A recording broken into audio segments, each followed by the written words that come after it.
इल्म और अदब की कुछ बात कर लें। इल्म और अदब से मोहब्बत करने वालों के लिए शहर क़ायद में अदब का मेला सजाया जाएगा। आज के दौर में इल्म और अदब का ये मेला नौजवान नस्ल के लिए कितना फ़ायदेमंद होगा। मशहूर अदबी शख्सियत हमारे साथ अमीना सैयद हैं, वो भी हमारे साथ होंगी।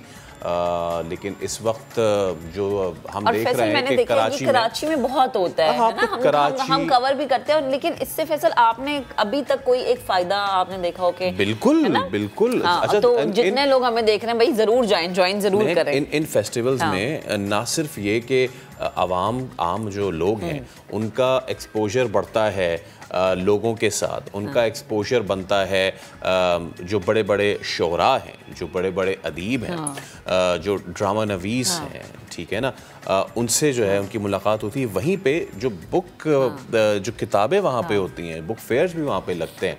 फिर इसके साथ साथ मुख्तलिफ ज़ुबानें इकट्ठी होती हैं। जब हम अदब की बात करते हैं, शायद हम बैठ के सोचते हैं कि ये सिर्फ उर्दू के हवाले से ये चीज़ होती है, नहीं।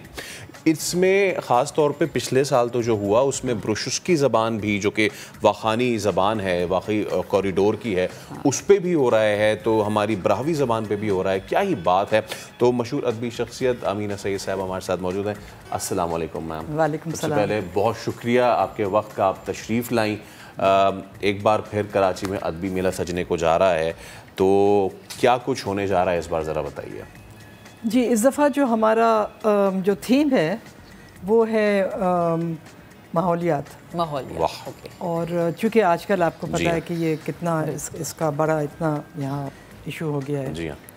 तो उस पर हमारी समझिए कि काफ़ी सेशंस उस पर होंगे, डिस्कशंस होंगे, प्रेजेंटेशंस होंगे। उसके बारे में हम फिल्म भी दिखाएंगे। शर्मीन उबैद चिनॉय ने बहुत फिल्में बनाई हैं इस पर, छोटी छोटी बनाई हैं, 4-4 मिनट की, वो हम दिखाएंगे।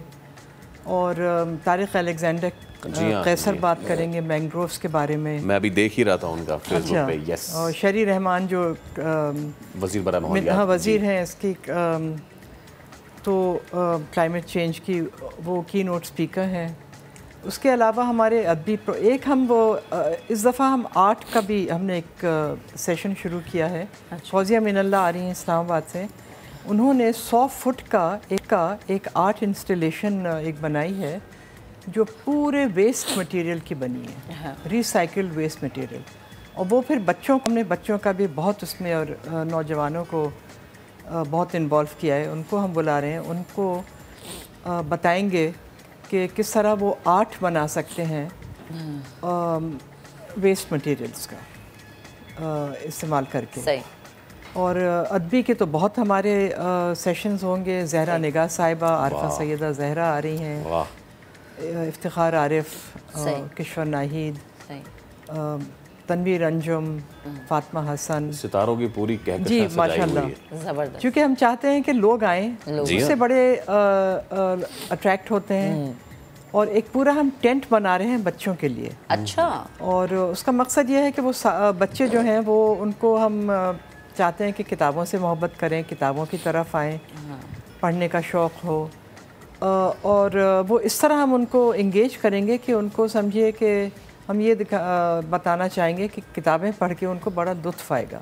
किताब कोई ऐसी चीज़ नहीं है कि बस निसाबी किताब वो पढ़ के रट के इम्तिहान दे दें, वो भी इसमें हमें तब्दीली चाहिए। जी बिल्कुल। लेकिन किताब पढ़ने में उनको बहुत मज़ा आएगा। सही। अच्छा मैम, एक चीज़ आपने बच्चों की बात की, आपने नौजवानों की बात की, मुझे ये बताएं कि आपको बजाते खुद क्या लगता है कि हमारी नौजवान नस्ल क्या अदब से बहुत दूर हो चुकी है?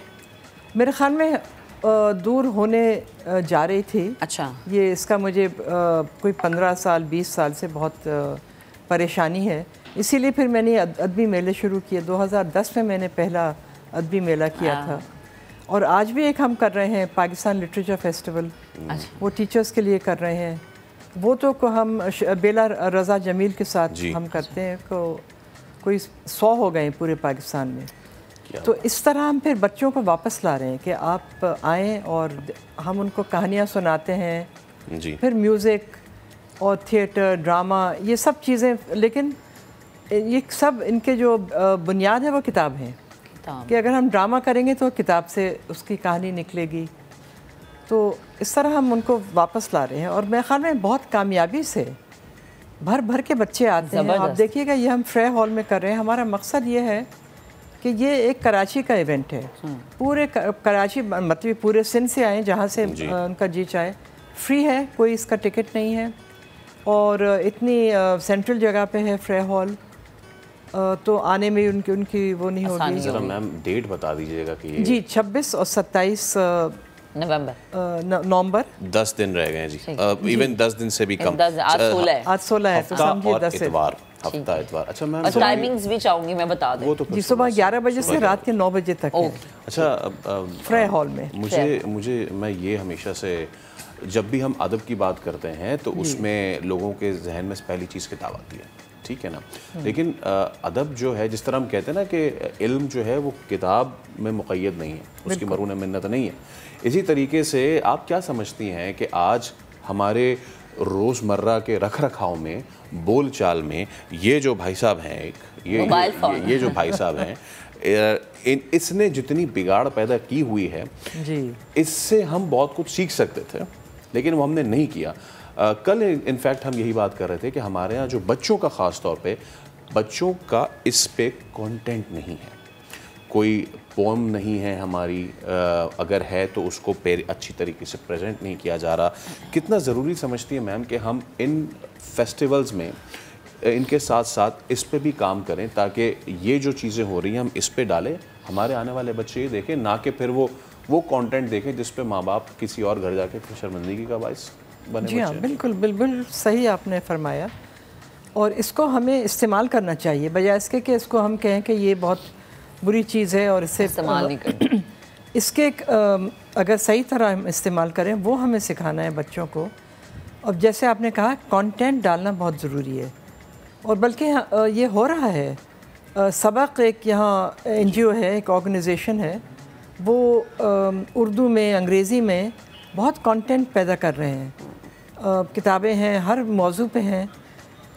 तो इसको अदब के बारे में भी हम अदब फेस्टिवल कर रहे हैं, उसका जो हम सारा प्रमोशन कर रहे हैं, ज़्यादातर प्रिंट मीडिया में तो हम करेंगे, लेकिन सोशल मीडिया में के ज़रिए हम सबको ये बात फैला रहे हैं कि देखिए 26-27 नवंबर को फ्रे हॉल में सुबह 11 बजे से रात के 9 बजे तक अदब फेस्टिवल हो रही है और आप आइए, और इसका कोई टिकट नहीं है। सही, ठीक ma'am, thank you so much, आप आई गुफ्तगू करने के लिए। और मैं चाह रही हूँ कि जितने भी लोग हमें देख रहे हैं, स्पेशली हमारे यंगस्टर्स, उनका इन्वॉल्व होना, उनका जाना, इस अदब फेस्टिवल का हिस्सा बनना बड़ा ज़रूरी है, इसलिए क्योंकि वो हमारा फ्यूचर है। जितना अदब से आपका करीबी रिश्ता होगा ना, आप उतना ही अपने कल्चर को समझ सकते हैं, आपकी वैल्यूज़ क्या हैं, आपका माहौल कैसा होना चाहिए, आपका अदब आपको बहुत बेहतर तरीके से फैसल समझा सकता है। बेशक। एक